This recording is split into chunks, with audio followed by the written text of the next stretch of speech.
Hey friends, and welcome to the Happy Hour with Jamie Ivey podcast. I'm your host, Jamie, and I'm so excited that you are here.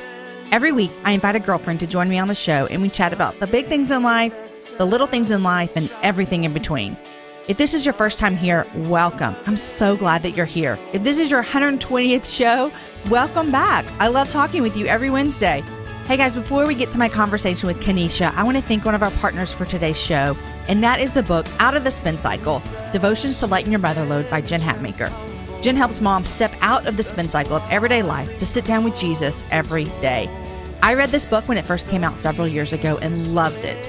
Revell has reissued this book this fall with a brand new cover. It is a perfect gift to give a friend to encourage them. It's a perfect gift for you to put on your nightstand to take a few minutes every day to read before bed. The stories are short, but they are full of Jen's humor that we all love, as well as great encouragement and challenges for mom based on scripture. Guys, following Jesus shouldn't be just one more thing on our to-do list.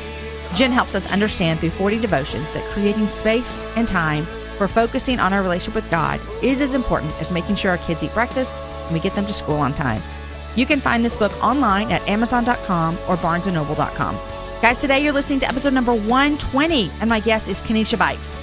We have been trying to get together and have this conversation for at least a year, and I am so excited that we finally got to chat, and I am so thrilled that you get to listen on it. Kennesha is a wife and a mom to 4 beautiful kids, a designer, a blogger, a person who loves an adventure. Today on the show, we chat about our 20-year high school reunion and all of the feelings that we had before that big event. We talk about walking that line between what we do being a ministry and a business. Kennesha also very candidly opened up about her fear of not being a good enough mom. This episode has something for everyone, so I hope that you enjoy it as much as I love chatting with Kennesha. Hopefully, Kennesha and I are going to meet in real life next time she's in Austin, and I'll take her to my favorite restaurant that I'm loving these days. Guys, if you want to send us a message about anything from the show, we'd love to hear from you. Find us on Twitter. I am at Jamie_Ivey, and Kennesha is at RestorationH. I am loving seeing all your pictures on Instagram about sharing the happy hour. I've chosen a few winners, and I keep picking them throughout December, so continue to take a picture of yourself, sharing the show, and use the hashtag #SharingTheHappyHour, and I will pick winners to send goodies to you. Guys, here is my conversation with Kennesha, and stick around until the end so that I can share with you a podcast that I was recently on that I think you're going to enjoy, and some thoughts on the next Happy Hour Live. Yes, the next Happy Hour Live. Here is my conversation with Kennesha.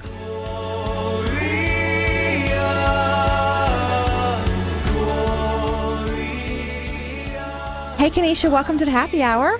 Hey. I am so happy to be finally talking to you. Do you know when we first originally tried to have you on the show? How long has it been?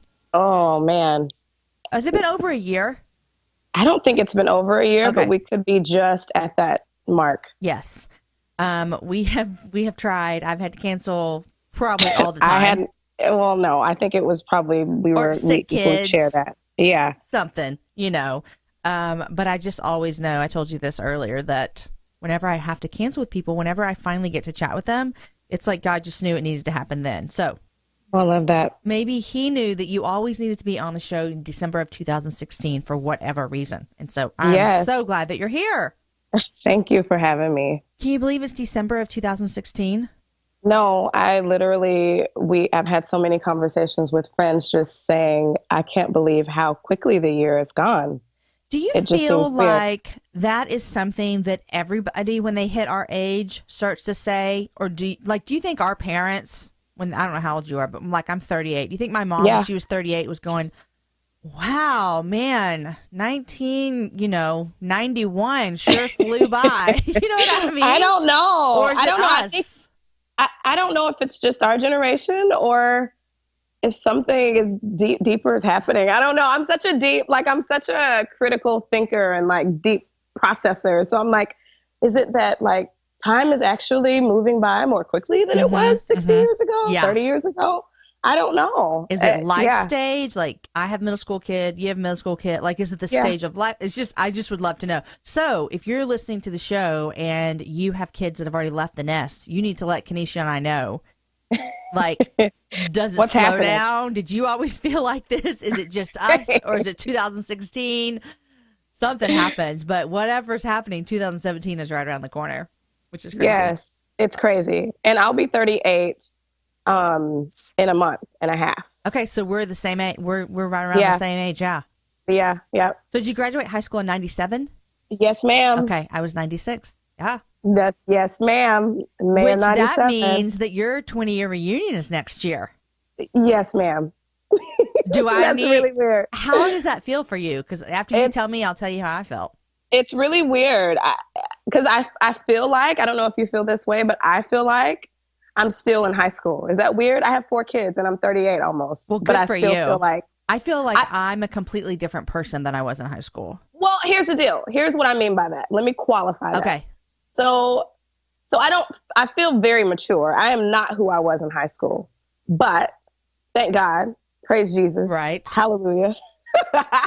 But I think like mentally and psychologically, I still feel very young. Does that make sense? That's good. I get it now. I'm so 38. I am so 38. And I'm glad I'm 38. I don't ever want to go back to high school, ever. Oh, you could not pay me enough money to go back to high school. Yeah, no. So how does that make you feel? You were saying. So my 20th reunion was this summer. Did you go to your 10-year reunion? Nope. Okay, I didn't either. I haven't been to any. I chose not to. Yeah, I think I was actually in town. We lived in Tennessee at the time, but I think I was actually back in Houston, and Aaron couldn't go with me. My husband Aaron couldn't go with me. And I was just nervous because so for me, when I was in high school, like I would have said I was a Christian. I was in leadership at FCA, which is Fellowship of Christian Athletes. So I tried to like check all the boxes and do the right things, but I was also like drinking a lot of alcohol. I was sexually active. Like I was doing all the things you shouldn't be doing, but I was thinking I was a Christian. I know I was not following Jesus. So all that to say, I feel so different that I was so nervous to go back to see some of these people. Yeah. And then a girlfriend reminded me afterwards because I was telling her how nervous I was. She was like, Jamie, everybody's different. If anyone's the same, that's bad. Like we've all changed, whether that's good, we've changed for the better or for the worse, whatever.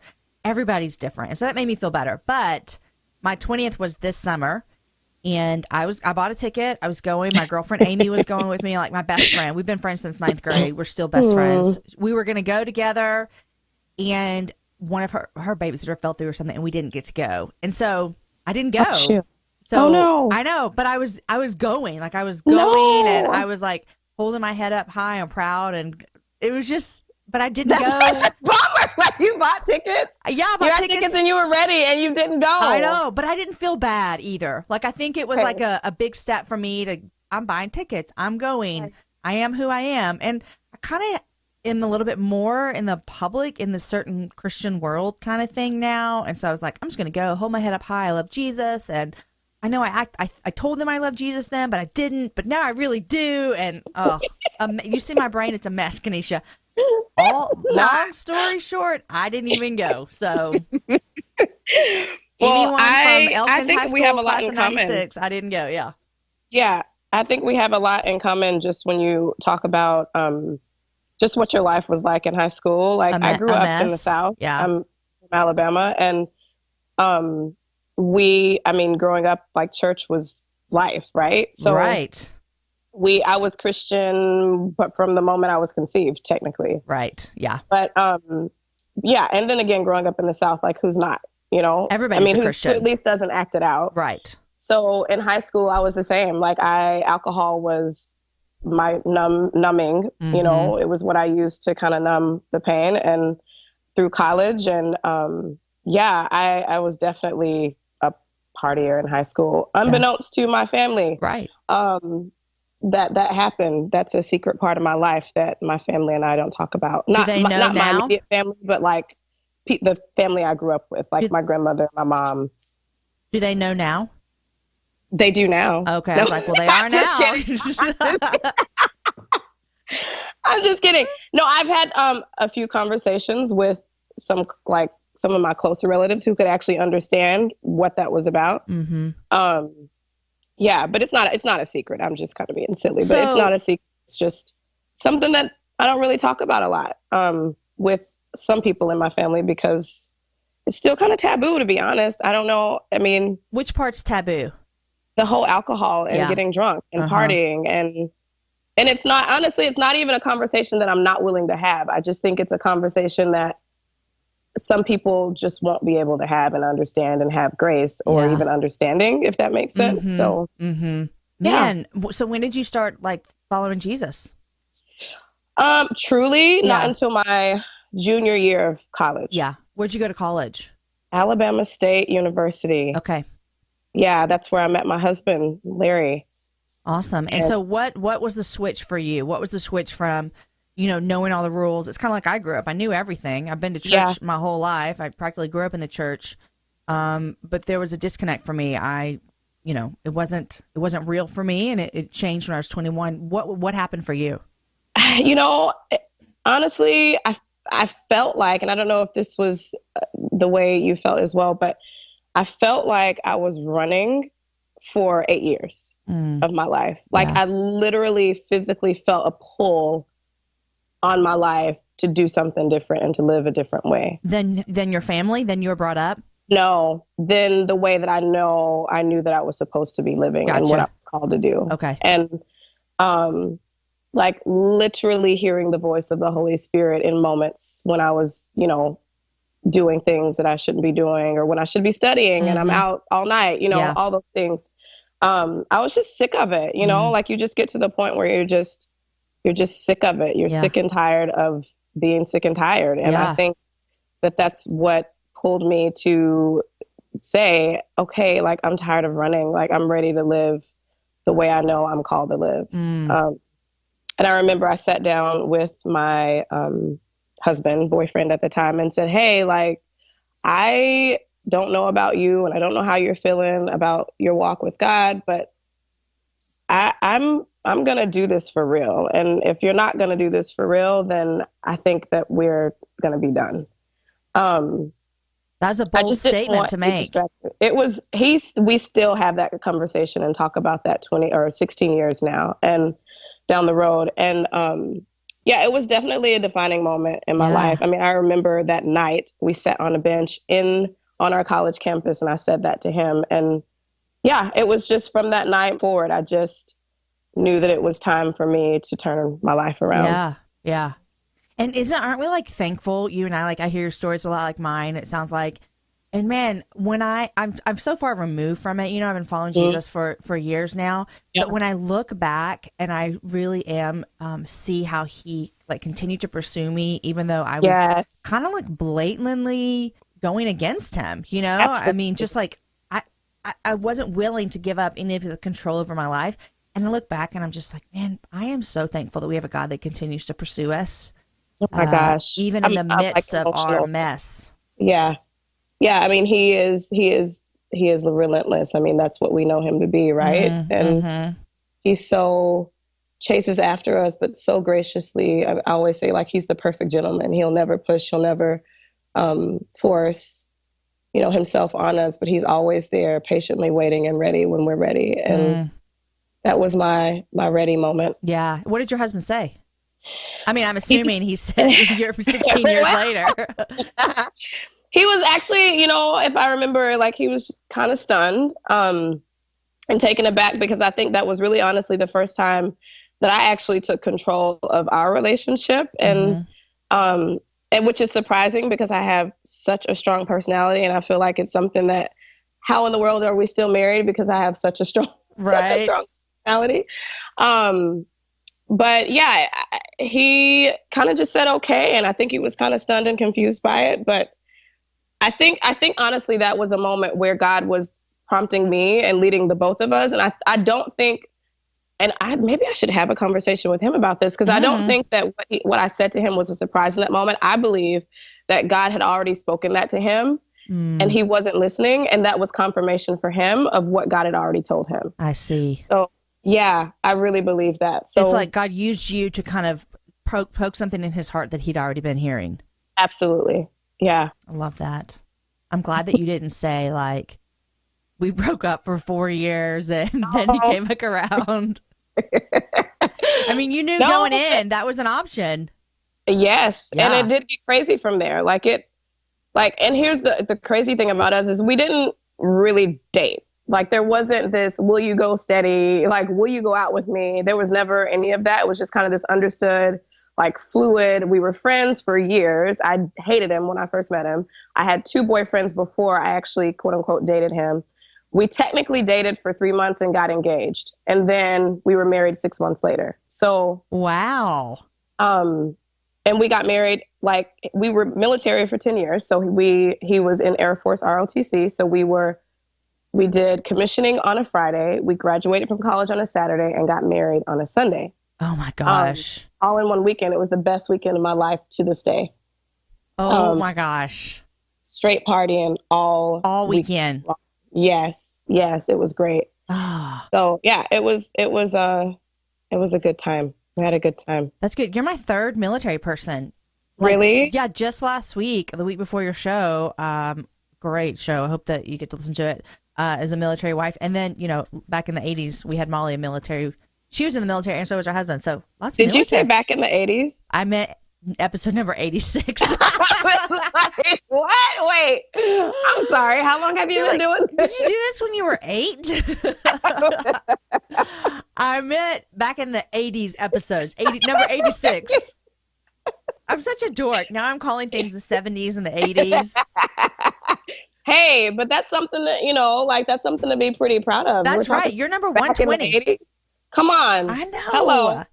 That's a big deal. Who would have ever thought? It's crazy. Jamie Ivey. But anyhow, okay, so military life, you're moving everywhere, you're married. And then, we just jumped in and I didn't even tell everybody. I mean, I like for my guests to say it in their own words. What do you do these days with your life? Oh, that is a very heavy question. Uh-oh.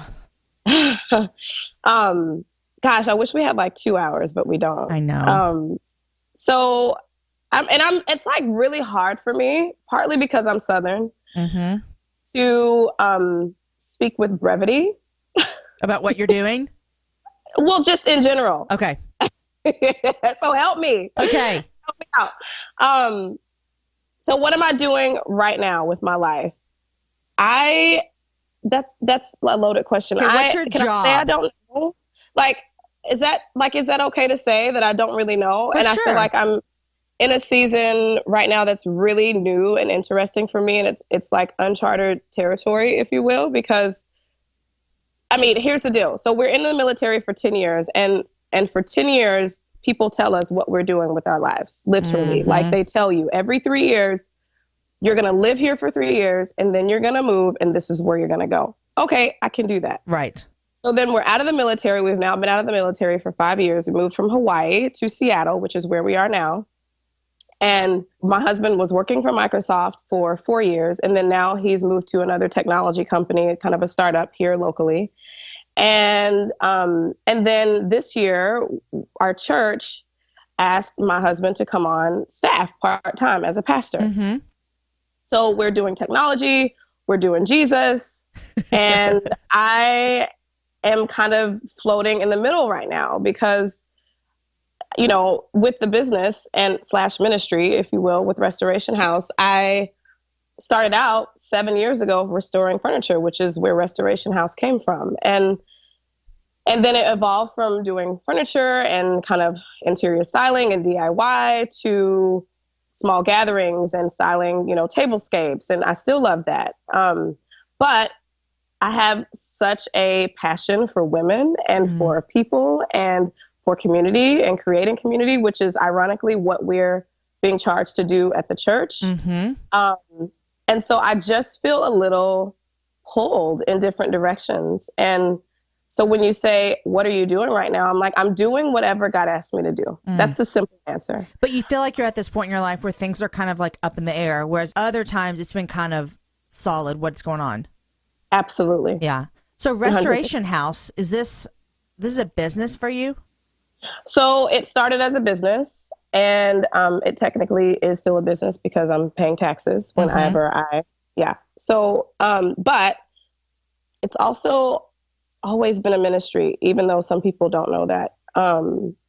It was always such a hard conversation for me to have with myself as far as, is this a business or is this a ministry? Am I making money? And if I make money, how do I deal with that money? And if it's a ministry, then that makes it different. And it's always, here's the deal. It's always been a ministry to me. if that makes sense. Okay. So I'll qualify that. When I started Restoration House, I started, like I said, 7 years ago. We lived in Hawaii 5 years ago. And that's when I really started like turning it into a business. I started restoring furniture for people on the island and selling it, flipping furniture, if you will. And then that was a really, really, really, really, really, really, really hard season for me and in my marriage and with my children. And the furniture was kind of a way for me to have, it was the way that I had, yes, it was an outlet. It was therapeutic. It was my quiet time with God. I would go in the garage, turn my music on, worship, stop crying as I'm painting furniture. Like, as easy as it sounds and cliche, like that's exactly what happened. And actually the name at that time was, I think, Me and My House. And I ended up changing the name to Restoration House because I literally felt like the furniture, God restored me through my restoring of the furniture. So, so then it evolved from furniture about 3 years ago into, like I said, like more intimate gatherings and, just styling. I've always been creative. I was the only child, so I feel like I grew up kind of making things and making art, and doing all of those things. And so, yeah, it just kind of seemed natural to continue being creative. But I just lost my passion for restoring furniture. And to be honest, I felt like, who's not restoring furniture these days? Yeah. So I want to do something different. Yeah, so it just kind of evolved. I'll tell you who's not restoring furniture these days. You're not. Me. I'm not. So there's that. Well, so I have a question for you because I noticed the tension in your voice when you're talking about ministry versus business. Yeah. Did you ever find a way that you felt you could merge those together, or did you live in that tension a lot? Because I think that is a tension that a lot of people have. They'll start a nonprofit that's a ministry. Yeah. And then they start to get into it and they're like, I think this should be for profit, but can I have profit plus ministry? And I think that scares people. Like I look at the happy hour and it's my job. It's a business. But I also feel like it's a ministry to people. Mm-hmm. So where'd you sit in that tension? Well, it definitely is something that I teeter in. But I think ultimately the overarching thought is that God reminded me that it's all his anyway, whether it's a business or a ministry. Right. And it doesn't really, I think as humans, we want to compartmentalize, right? Like we want to put things in boxes and label things. Uh-huh. And I didn't necessarily need to do that, or I don't need to do that, or none of us need to do that with our businesses and with our ministry, if that's, what our tension is. I think that's where I settle, and that's where I have peace, is when I remind myself that I don't have to be one or the other. No, because isn't everything we do with our life ministry? Absolutely. Right. So yeah, that's where you're sitting. Yeah. Yeah. It's a tension. People, they have a hard time with it. Okay. So I notice on your Instagram that you make the most beautiful table settings in the entire world. Oh, you're so sweet. And I don't know where the fork goes on a table. Like I am the exact opposite of you. So I want to know, as Kennesha, amazing table decorator, creator of beautiful things, what is your advice to people like me, who we have people come over for dinner and they're like, holy crap, my table looks just like a table, but can I make it look anything better? Yeah. I think my advice to people is always to do what you love and make things look the way you want them to look. I think here's the deal with me, even as far as design is concerned. I don't follow the rules. So as far as even like, okay, fork on the right, knife on the left, or vice versa. I mean, if you're setting a table formally, yes, you want to know that. So there's Pinterest and Google for that. But honestly, I think most of the time people are in the same boat as you and they don't know either. Uh-huh. So it doesn't really matter. That's true. And I think, when it comes to having people over at your house or hosting a dinner or whatever it is you're hosting, the whole, like if you're uptight and you're stressed out because you don't think your house looks the way it should look, then when people come into your home, and you know this just as much as I do, people are going to sense that, they're going to feel that. So I think the most important thing like pushing all the little small details aside, like place settings and how they should be set up and everything. It's really about creating an atmosphere where people feel comfortable. Yeah. And, you know, able to have conversation and talk and connect. Because Aaron and I have found that there's something that happens when you put people around a table with food.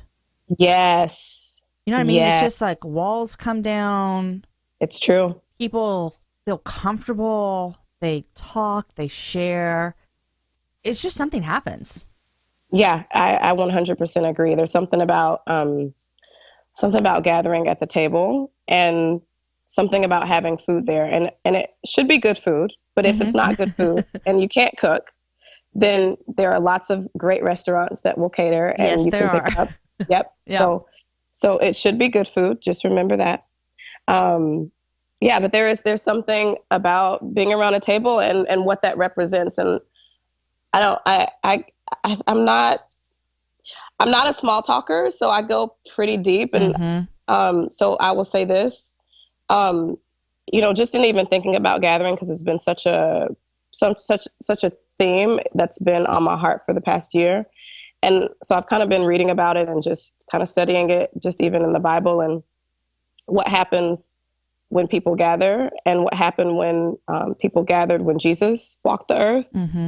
And if you think about that and you think about what happened, like when Jesus, you know, performed his first miracle, or, you know, when he walked around with disciples and was healing people left and right, like things happened, things changed when people gathered, when he brought people together. And I think that because we have him, right? We have his Holy Spirit. We carry that when we open our houses up and when we gather people at our own tables, like things change. We can expect that things are going to change when we gather people, when we have people, you know, come into our spaces, if you will. So there's power in that. There really is. I know it's kind of cliche these days to say there's power in gathering, but there really is like literal and spiritual like power in gathering people around, because it gives people a sense of ease. It gives people a sense of belonging. I mean, if I invite you to my house to come and sit down at my table and have food with me, that's a big deal. It is a big deal, yeah. It's a big deal, right? So yeah, I love what that does. And I think that we focus on creating an atmosphere where people want to do that, and less on, even though I'm creative and I'm so visual and I love making things pretty, at the end of the day, that's not what it's about. That's so true. Yeah. My husband, Aaron, is also creative, which we're all creative. I get into an old habit of saying that I'm not a creative and that Aaron is, but we're all creative in different ways. But one of the ways that Aaron's creative is kind of like you. He has a real artistic brain. And I always say anything beautiful in our home, most of it has been because he's picked it out or created it or done it. You know, I have my handprint on very few things in our house because he thinks that way, you know, and he sees things, and I'm a little bit different. But it's a very big value for him for the table to look nice. And so I've kind of have to learn, and I'm not like, it's not amazing. The table never looks amazing. Like, it's not, you're not going to walk into my house and feel like you stepped into like a Pottery Barn ad or something. But I think I've grown so much in the past couple of years of actually just trying to make the table look nice, if that makes sense. So like even having a desire to do that. Yes. Yeah. Like even just putting, you know, a thing of flowers out, or I don't know, like one time we had people over and I cut out, like I found this old hymnal. Yeah. And I cut out the pages and somehow made them into placemats. So it was like music. See, that's cool. That's cute, huh? Come on, Jamie. You're not creative. What do you mean? That's extremely creative. Okay, so then this is the last thing I'm going to tell you, because I feel like I need to let you know that I can actually do something. So for Thanksgiving, are you familiar with Amen Paper Company? Yes. Okay, Jess Connolly. Hello. Yes, I know. Love Jess. And so the Advent stuff that they sell, which is everything they do is just beautiful. Well, they send you these Advent cards. Yes. Which they're gorgeous. Like you would want to frame some of them. Well, I took them and I don't know why I put clothespins on them. It's so weird. And then I just laid them on each of the plates. See, that was like my thing that I was so proud of. A note card on a plate, and I did it. You did that. You did that really well. Yes. That was stinking creative. Yeah. So Aaron cooked all the food. and I put some note cards on the table and called it a day. So here's the deal. Can I ask you something? I mean, even though I'm not the interviewer. Oh, yeah, sure. Except I get nervous. I start sweating. Yeah. So you said I'm like, I watch your stories on Instagram. Yeah. And I love your kitchen, number one. Can I have it? Yes. It's just like the cooking kitchen. Yes. I love it. Yes. And entertaining. But your husband cooks and he cooks well. Like I love that. Yes. That is amazing. And does that happen all the time? Is that your question to me? Yes. Yes, he cooks all the time. That is amazing. Here's the reason why. There are a couple reasons. Number one, he does love to cook. And so it does come out of an overflow of, I really like to do this. But there is a second kind of selfish reason that he does it is because he doesn't like to eat what I cook. Oh. And I'm a girl. I don't care because who's getting the benefit here? Me, you know? So he started figuring out that he liked to cook. It's like an art for him. You know, he's creative. And so he doesn't, he never follows a recipe. He creates meals out of his head. And then me and the kids benefit, you know, and I will in busy seasons for him. I will jump in every once in a while and like do something crock pot or make something. Yeah, I have like 3 things I can make, you know? And so, but most of the time he does cook and he loves it and we love it. I love that. I know. That's so awesome. I was just curious. I saw that a few times and I was like, that is really awesome. And so is that kitchen. I have to ask her about that. That's Aaron's, like that kitchen, the stove and the ovens. I mean, that was, he wanted that and desired it. And that was a big thing for us. It's beautiful. Yeah. In fact, when we were looking at houses out here, if they had, so we have a gas stove. But if they didn't have a gas stove, we almost didn't even want to look at it. I agree. I would absolutely 100% be the exact same way. Yeah, because once you've cooked on a gas stove, you can't hardly go back. You're not going to go back. You're not going to go back. It's like once you get a king size bed. Oh, which we don't have, by the way. We do not have a king size bed. Why? Because our room is the size of a shoebox. Okay, well that's a good valid reason. But if your room was not the size of the shoebox, I would recommend it because it's like once you get it, you can't even imagine that you ever slept in anything else. I'm a big advocate for a king size bed because then you can snuggle and then you each have your own space. And nobody touches. Is awesome. Yes. That's on my list for when we move. It's on my list. Oh, are y'all moving? We are hoping to very soon. To a new house or a new city? To a new house. Okay. Are you settled where you're going to be? We are so settled until God says it's time to go again, but I hope it's not anytime soon because we love it here. I love that. I love that. Hey guys, before we get back to my conversation with Kennesha, I want to thank one of our partners for today's show, and that is Africa New Life Ministries. Africa New Life exists to help children escape the cycle of poverty in Rwanda. One of the key points to this intervention is making sure that children receive food that they need to succeed. Did you know that 38% of Rwandan children suffer from malnutrition? You guys, that is a big deal. Food gives you energy to learn and pray in school. You can climb trees and play soccer. You can fetch water, but without food, none of this is possible. Consistent, nutritious food is vital for children to not only have healthy bodies, but also to learn and grow and thrive. And food is the first essential in establishing stability. Guys, you can help. You can do something about this. For 83 cents a meal, you can provide the gift of food this Christmas. So help release a child from poverty today. Go to foodisrwanda.org. Again, that is foodisrwanda.org. And for $25, it provides a month's worth of meals for kids. Okay, here's the rest of my conversation with Kennesha.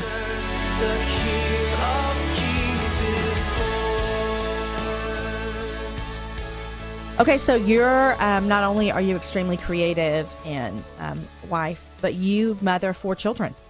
Yes. How old are your kids? They are 12, 11, 8, and 4. Okay. Well, we're a lot except for that 4-year-old. I'm done with that. But you're done with that. But I do have 12, 11, 9. So we're doing about the same things. Yes. Yes. Is your oldest a boy or a girl? Boy. Okay, mine too. So how has middle school been for you guys? Oh, I don't know what your 12-year-old son is like, but our oldest, he has a really interesting personality.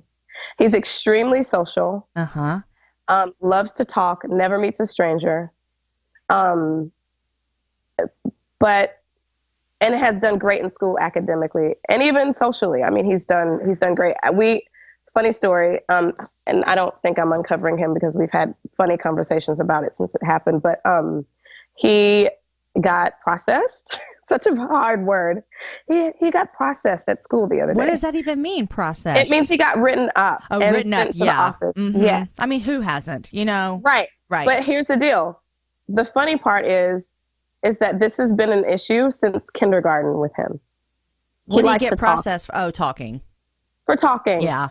To all the people in the little pod that they sit, there's like a quad of 4 kids. And they were all talking. And the teacher emails and she's like, Mrs. Buycks, so just wanted to, this is how she sounded because it's email, right? Right. Just want to let you know that Caleb got processed today because he was a little chatty. And I was like, oh, okay, yeah, that's par for the course. Yeah. Is that all? Like, right. Exactly. Yep. So yeah, it's been great. I feel like middle school, like school itself has been fine. I'm not an extremely active parent. Can I admit that? No, not at all. Yeah. Like I've been there, done that with my 12-year-old and my 11-year-old. I'm done. I will send in money when it's needed. Like I will. Me too. Do things, but I can't be in the school. Like I just can't. I know. Not gonna even. I don't even feel bad about it anymore. Like it is what it is. Yep. I hear you. Like kudos to the ones who can do it. I love it. Yeah, I'm proud of them, and I'll support them with money. Yep. I'll send in paper plates. Yep. I might even send in some 100. Glue sticks if you need some. Yep. I will support you in different ways. Yeah. So, yeah. But I think emotionally, that's the part that's hard at this age. Yeah.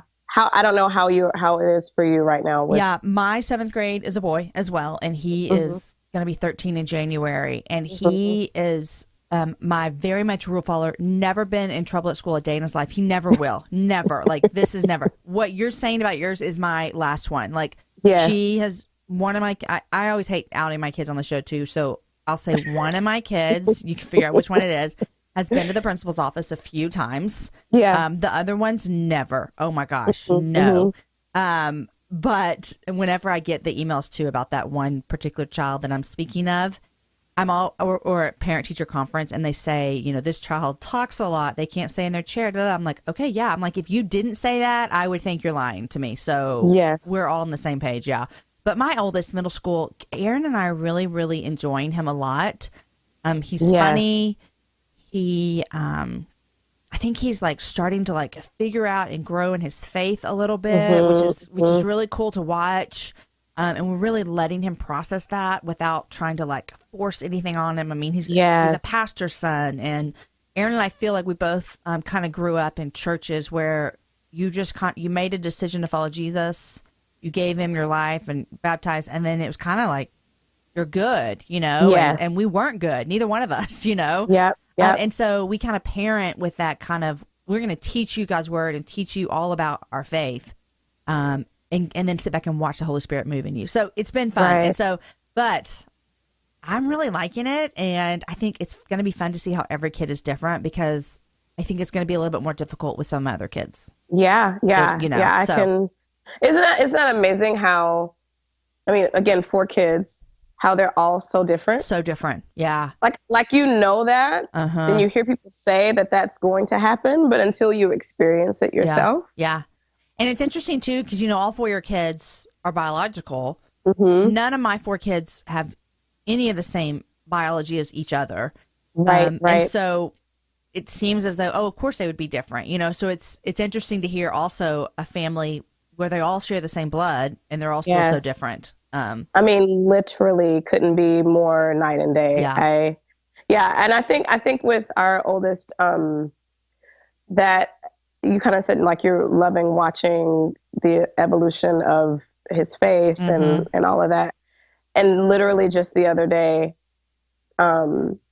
he starts singing, and I realized he has a really nice singing voice. And he's 12, and I've never heard, I mean, he's goofed off, and like sang, but like he was in the backseat of the car and we had music on, and he was like singing, and I was like, oh, wow, that is something that I think should be honed in on. And I was like, he's definitely, a little more he's number one. So, you know, Uh-huh. like he wants to make his own decisions, which is great. And we give, you know, leeway for that. And I was like, I'm not going to push him. I'm not going to be like, okay, let's do singing lessons. Right. And let's, you know, I'm like, okay, God, like that lets me know like how to pray. And I'm just going to watch you work on that gift. And I know that you placed it there.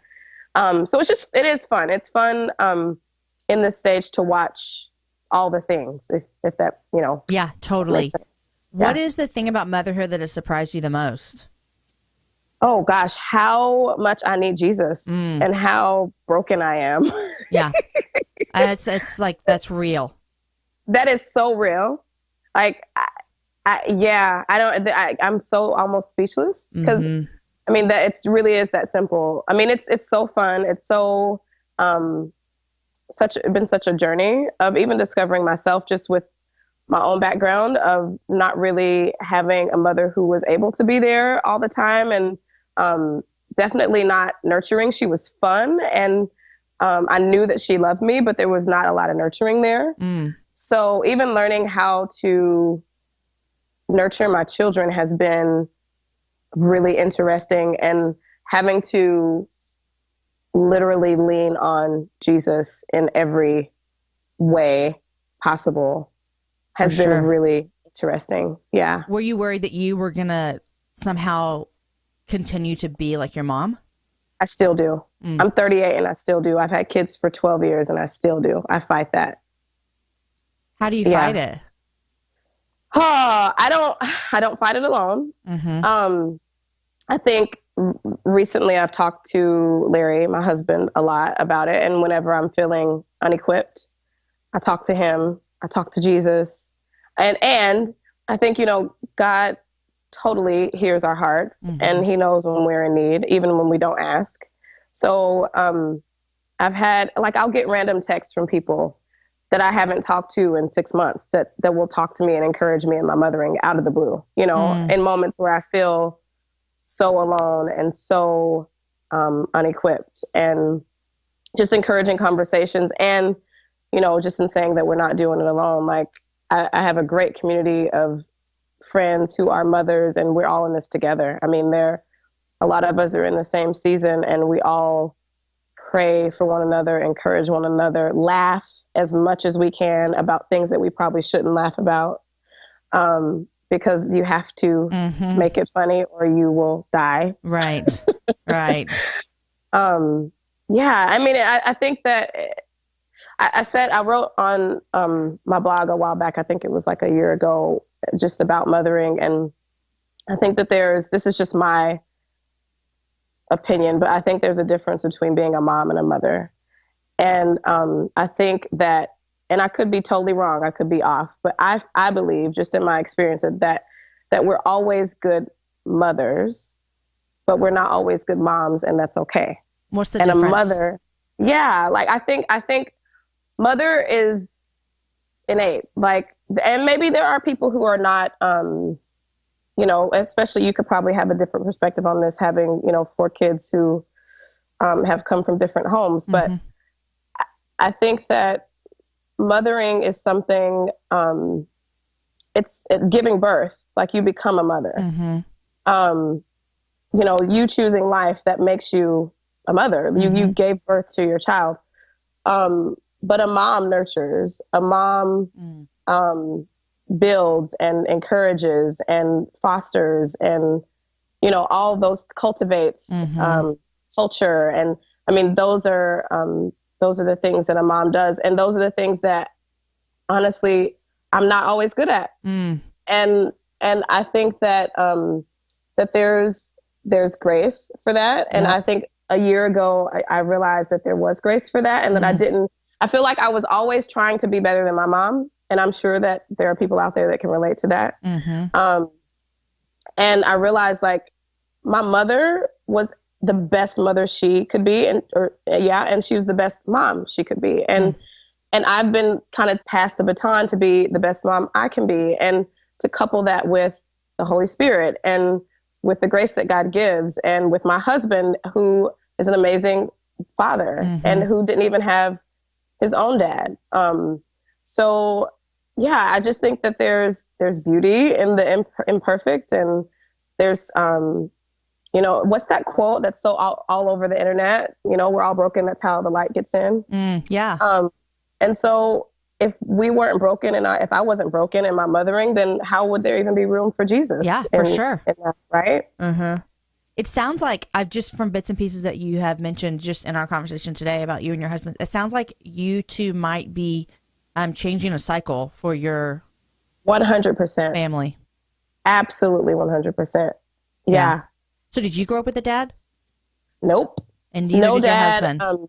No. So his dad was in and out of his life. His mom and dad got divorced when he was like 3 or 4 years old. And then my dad actually didn't even know I existed because my mom left him when she was pregnant with me. So I actually just not even reconnected, because I never connected with him. I connected with him about 5 years ago for the first time. Oh, wow. Yeah. And he found me. That was amazing. So when Larry and I first got married, I looked for him. He's from Oklahoma. And I had like a private investigator who just literally took on the case, if you will, and decided that they would donate, you know, the fee for search and everything. And I put it in the Oklahoma City, like whatever the major newspaper is there. And probably, you know, months go by and nothing happens, don't find him. So I just left it alone. And then we lived in Hawaii. We were in Hawaii at the time. And my mom's best friend, who was the connection point between my mom and dad for me, called me and said, "You'll never guess who just called me." And I immediately knew. I said, "My dad." And she's like, "Yeah, he wants to talk to you." And it took me about 3 months to talk to him and call him after that. Yeah. And he did not know about you. He did not know about me. And does he have a family? Yes, he does. He's married. He has a foster, or not. Actually, he just adopted. He just adopted the little boy that he was fostering, and I am one of 8. I found out. So, isn't that crazy? Grew That's up an a lot only of child. changes. Yeah. And you said you grew up with your grandma as well? Yeah. So all women. Hello. My grandmother, my mother, my aunt, and my cousin, and myself. My grandfather was there, and then he died when I was 6. Love that man still. Like, it's so crazy. 30 years later, I can still smell him, hear him, see him, feel him. It was like, it was your male influence. It absolutely 100%. It was your dad. And he loved me hard. So yeah, so he passed away, and then so it was just women in the house, and that was really interesting, getting married after living in that house. I'm sure you're like, hey, I got this. Don't need you. And then don't you have 3 boys and a girl? I do. Yeah. Yep. That's hilarious how God works about all those things. Isn't that funny? Yeah, it's really funny. Man, I always say that mothering is one of God's greatest gifts, that he, allowed me to do that experience on earth, because I am not naive to think that everyone gets to do that. But it's one of the hardest things for me. But like you said earlier, it is something that it makes me need him more. And for me, even a step further would be parenting kids from hard places. Like, it's like, I think I would have had this mothering gig down really well if I wasn't parenting kids who needed more from me. Does that make sense? So God was gracious. I should remember that in the moments when I want to scream, but God was gracious to give me that, to make me need him more. Yes. That's what he does. That's what he does. Kennesha, okay, I want to know what you're loving and what you're reading. Okay, what I'm loving. Shopping. You love to shop? Like, do you go to a shop, or you shop online? Oh, no, I need to touch, feel. I mean, I do online shopping. I don't love it, but I do it if I have to. Okay. But I'm the opposite of you. I go to a store if I have to. Oh, man, Jamie, I thought we were going to, I was going to come to Austin and we were going to go shopping. No, I can't do that with you. Nope, I'm out. Oh, Jamie, come on. I know. Like, even my son needs pants. So most good moms would take them and let them try them on and stuff. Not me. I just ordered 3 online. They'll be here tomorrow. No, no. And then what happens when they don't fit? You just send them back? Yeah, but that's like the worst because the hardest thing in our lives these days is getting to the post office. So Right. that's the worst. Yes. I mean, no, it's right. It's the worst, but Okay, I'm gonna break you. I'm coming to Austin and we're gonna go shopping and I'm gonna break you. well, there's a mall. I've been here. I've been once. Are you kidding me? I'm not kidding at all. Okay, so we used to live in San Antonio and Austin was one of my favorite cities. Uh-huh. And we have friends who have a church there. Oh, what church is it? Expression Church. Oh, I don't know that. They are in a neighborhood that I can't remember the name of now. Okay. But yeah. A new church? It's newish. It's about 2 years now. Awesome. Good for them. Yeah. Yeah. So I do love Austin, and we actually were there last summer, and I love it. It's when still you come, let's not go shopping. Let's just go eat food. I love food too. Okay. I love food Okay, too. we're in. So We're we in. can do that. You love food. I love food. Done. Done. All right. What else are you loving? This season. Like winter? I think, yeah. Fall? Living here, winter, Pacific Northwest, specifically the season here and how it really actually feels like Christmas. Yeah, I can imagine that because you've lived in San Antonio. You know what it feels like here. And Hawaii, hello. Oh, like hello, even worse. Yeah. No seasons, like literally no seasons. So, but it's Hawaii, yeah. so you can't really complain. Well, but but living there is not like visiting. I'm sure that's true. I've never even been, so who am I to say? Oh my gosh, are you serious? Yeah, we've never done it. You have to.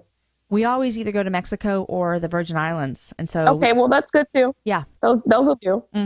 That'll do. Yep, that'll do. But I was just up around you guys in Portland, outside of Portland. I don't know, 3 weeks ago or something, and Really? it was exactly what I thought it would be. It It didn't rain the whole time, but it was like you constantly felt like it maybe was, or it just did, or it was about to. Yeah, it's great. And it was dreary, and moist. it was foggy, and it made me think like this is what I imagine it is. You don't sound very you sound kind of underwhelmed. I don't know. Well, I don't think I could live in that. If that's how it is for a long, like I can do that for like, oh, we had a weird weekend. It was foggy. Yes. I don't know if I could live in that. Oh, It's dreary. Okay, so you have to come back in like the spring or the summer. Well, that's what they say. They said that then it's worth it. Yeah, it is, and that's why we keep the summers a secret because we don't. Don't tell anyone. Right.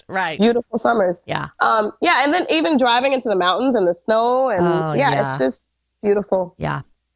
Okay. What else? What else? I think kind of going along with the season, I just watching my kids and making memories with them, and watching them make their own memories with each other because I didn't grow up with siblings. Yeah. I was an only child. So we have a pretty big family, and holidays were a big deal because it meant that all of my aunts and all of my cousins were coming and they were staying at our house for like a week. So it's just cool to watch my kids kind of like in the car, for instance. This is so silly, but it's so cute. Whenever we're driving at night, they have this game that they play called CL, which is Christmas lights. Okay. and so our 4-year-old is all in on it, and he's yelling, and so they all yell CL, CL, CL whenever, and so whoever gets the most CLs wins. It's silly. And they just created this game. It's beautiful. They made the game, and it's so simple, but it's so cute, and so I just love seeing, like, I don't know, everything just feels so much lighter and happier and fun in this season. Oh, that's great. I always tell my kids, I heard one time that your sibling relationships are, if everyone lives to be like 80, will be your longest relationship on earth. I love that. You'll have your siblings, of course there's exceptions to every rule, like someone's, 25 when they have a sister or whatever, but you'll have your siblings for longer than your spouse, longer than your parents. And so I remind my kids of that often. Look, these are your people. So these are your best friends. Quit treating each other like this. Oh my gosh. I hear you. Okay, what are you reading these days? I am reading, and here's the deal. How are you with reading? Because I read and then I stop and then I read and then I stop and then I read. Story of my life. I read a lot when I'm traveling or on vacation. Real life reading is hard for me these days. Yeah, I would agree with that. Which you're also writing a book right now, am I right?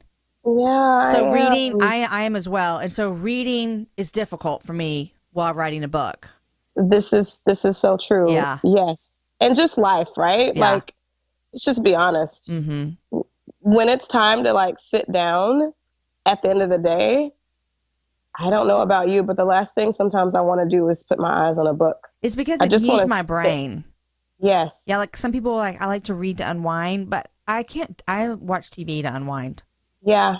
Or just sit and look at the wall. The Christmas lights. Right. We made it again, babe. Yep. Like we did it again. One more Thank day. you. Yep.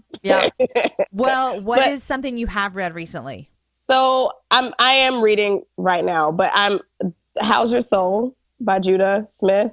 He's actually our friend and pastor. And it is one of the most soul-searching books I've read in a really long time. And I'm not saying that because we know him. Right. I'm saying it because it's a really good book and everybody needs to read it. Okay.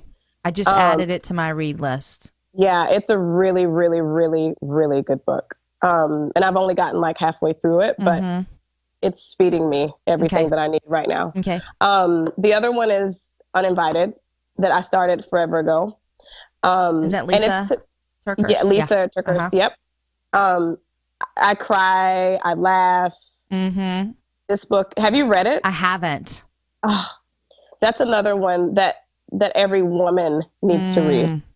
And a fun book that I reference and I love just sitting. This is one of the ones that I will pick up at the end of the day because I don't have to think about what I'm reading and there's lots of pictures. Yeah. Is Rebecca Atwood's Living with Pattern. Okay. It's all about styling, home decor, how to mix patterns with your, existing pieces. Okay. It's a reference book. It's definitely a reference book, but it's just fun. For me, it's super fun to read. And it's beautiful as well. Like it's a pretty coffee table book. It's gorgeous. Yeah. That sounds good. That sounds dreamy to look at on your coffee table. Do you watch TV a lot? I don't watch TV a lot. I do YouTube though. Oh, okay. So and I watch lots of tutorials. No. Okay. I'm not watching shows now, but can I admit to you that I love a really bad show? Oh, sure. Yeah. This is a safe place. Don't worry. No one's listening. Everybody listen. I love Empire. Oh, I have never watched that. It's so bad. Is it bad? It's bad, but good. It's good. It's so good. I think I have watched like maybe an episode or so, but it's been on for a few years, hasn't it? No. Oh, well, maybe. So, new season started, I think, in September or October. And so here's what I do. I think it actually ended maybe a few weeks ago. So I usually just let the season record and I don't watch it because I hate like having to wait from week to week to see what happens. Yes. Yep. So I let it all record and then I go back to my DVR and I watch it. Okay. So I binge for hours. I think I like watching a show like that as well. Because if I watch it like week to week, I get lost and forget things that are happening. Yes, exactly. Yeah. Like we do that with, Holly, I can never remember the name of the show. I talk about this all the time and I never can remember the one where the zombies. Walking Dead. Walking Dead. Okay. Yeah. So we watch that like week to week. And by the time I haven't seen it in like 3 weeks, and Aaron watches it without me. So then I'll be like, I'll just catch up where you are. And then next thing you know, I don't even know what's happening besides there's zombies still. We're still zombies in this show. Like last week. Yes. They're still getting chased by zombies. Spoiler alert. So, yep. Oh, well, I was going to tell you some of the top 10 movies of the year, but I haven't seen any of them, and it sounds like maybe you haven't either. So, no, I won't even go there. I won't even go there. Kennesha, it's been great talking with you. Thank you so much. This was so fun. I love so fun. I'll do it every week. Let's do it again next week. Let's do it again. Come to Austin, and we'll do it a happy hour in person. That would be so fun, and I can make that happen so quickly, like Friday. Come on, girl. So fun. Okay, well, I hope that you have a fabulous Christmas. Well, Christmas is just around the corner when this airs. What are you guys doing? Are you staying? Are you going anywhere? We are deciding. We might go south. Okay, like Christmas. Alabama south? Alabama. Bama. Yeah, might go south. Well, I hope that wherever you end up, that you have a glorious Christmas. Thank you so much. You too. Yay. Okay, thanks for joining me today. Thanks, Jamie.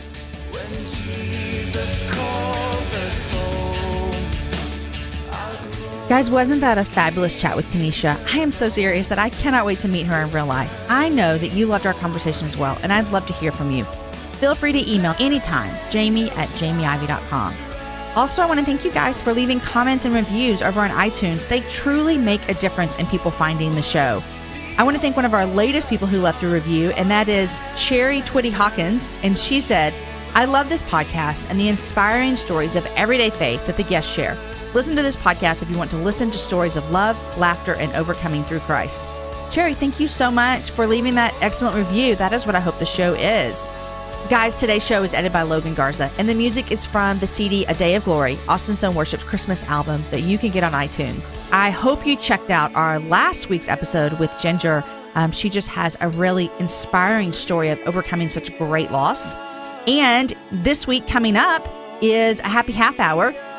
Danielle Walker joins us back, and we had a lot of fun chatting. I always love when I get to talk with her. That is up this Friday on the Happy Half Hour. And next week, the very last show of the year, is my guest, Erin Lochner. We chat about some very common things that we as women are dealing with these days. Basically, approval. Approval from social media, approval from people around us. We fight this, and I don't know if you do as well, but join us next week as we talk about that. Also, guys, if you're looking for a fun podcast to listen to these days, I was recently a guest on a show called The Perfect Wife that is hosted by Jessie Artigue, who has been on the Happy Hour before, and she was a guest at our last live event. So go find The Perfect Wife, and I am episode number 9. Also, speaking of live event, I don't know if you've ever been to one of the Happy Hour live events, but they are so much fun, and I hope that you can make plans to come. We usually host 4 a year, and we're in the beginning stages of planning the next one, and it's hopefully going to be in March one weekend. Keep listening, because we'll start talking about this more and more in the early weeks of 2017. Guys, this is our last show before Christmas, and so I hope that these next few days bring you lots of laughter and happiness. I know that Christmas is sometimes lonely for people who have endured great loss or hardships, but I want you to remember that God is a big fan of you. He loves you, and He desires to know you, and He sent His Son Jesus for you. Merry Christmas, guys, from all of us at the Happy Hour. Enjoy your week, and share the show with a girlfriend, and have a happy hour with a friend. I will see you next week with my friend Erin Lochner.